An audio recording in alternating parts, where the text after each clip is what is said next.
আসসালামু আলাইকুম। KMC24 টিভির পক্ষ থেকে সকলকে জানাই শুভেচ্ছা ও অভিনন্দন।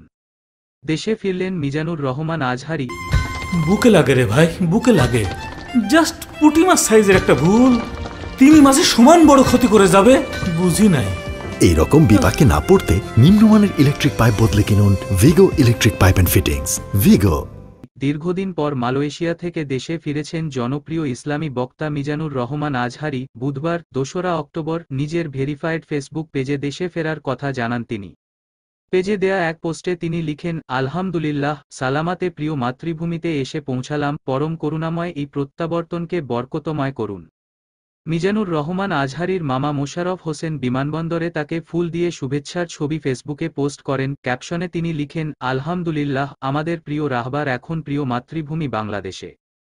মিজানুর রহমান আজহারী 2020 সাল থেকে মালয়েশিয়ায় অবস্থান করছেন। গত আগস্টের গণঅভ্যুত্থানের পর দেশে ফেরার ঘোষণা দেন তিনি। তখন তার ফেসবুক পেজে লিখেন, অনেকে আমাকে মেসেজ করে ও ব্যক্তিগতভাবে ফোন করে জানতে চেয়েছেন আমি কবে দেশে ফিরব। আমি তাদের বলতে চাই, আমি দ্রুতই দেশে ফিরব।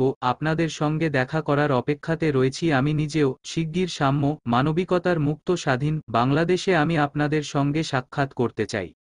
তিনি আরও লেখেন, তাজা রক্তের মাধ্যমে যারা আন্দোলনকে সফল করেছেন সেই শহীদদের শ্রদ্ধাভরে স্মরণ করছি ও রুহের মাগফিরাত কামনা করছি। আহতদের দ্রুত সুস্থতা কামনা করছি। বৈষম্যবিরোধী আন্দোলনের যারা নেতৃত্ব দিচ্ছেন এবং এখনও কষ্ট করে যাচ্ছেন তাদের শুভেচ্ছা জানাই। 2020 সালে আজহারী মালয়েশিয়া চলে যাওয়ার ঘোষণা দেওয়ার পর তাকে নিয়ে সামাজিক মাধ্যমে ব্যাপক আলোচনা হয়েছিল। সে বছরের 6 ফেব্রুয়ারি ফেসবুক পেজে এক পোস্টে তিনি লেখেন, পারিপার্শ্বিক কিছু কারণে এখানেই এবছরের তাফসির প্রোগ্রামের ইতি টানতে হচ্ছে, তাই মার্চ পর্যন্ত আমার বাকি প্রোগ্রামগুলো স্থগিত করা হলো। রিসার্চের কাজে আবারও মালয়েশিয়া ফিরে যাচ্ছি। আল্লাহ রাব্বুল আলামিন সুযোগ করে দিলে আবারও দেখা হবে ও কথা হবে ইনশাআল্লাহ। এরপর থেকে তিনি বাংলাদেশে আর কোনো ওয়াজ মাহফিলে যাননি।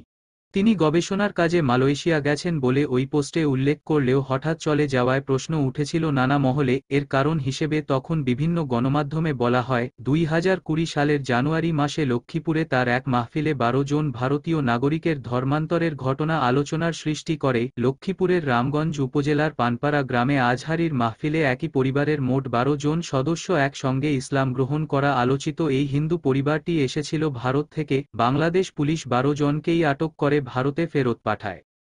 অপরদিকে ব্যাপক জনপ্রিয়তা ও লোকসমাগমের কারণে বিভিন্ন জায়গায় তাকে ওয়াজ মাহফিল করতে বাধা দেয়া হয়েছিল বলেও অভিযোগ ওঠে। তখন সরকারের ধর্ম প্রতিমন্ত্রী আজহারীকে জামায়াত সংশ্লিষ্ট বলে অভিযোগ তোলেন, জানিয়ে তখন ব্যাপক হইচই হয়েছিল। সব মিলিয়ে অনেকে ধারণা করেছিলেন নিরাপত্তাজনিত কারণে মিজানুর রহমান আজহারী দেশ ছেড়ে যেতে বাধ্য হয়েছিলেন। সকল প্রকার আপডেট, সংবাদ, ফানি, বিনোদন ও সামাজিক ভিডিও দেখতে আমাদের চ্যানেলকে MC24 টিভি সাবস্ক্রাইব করুন। ধন্যবাদ।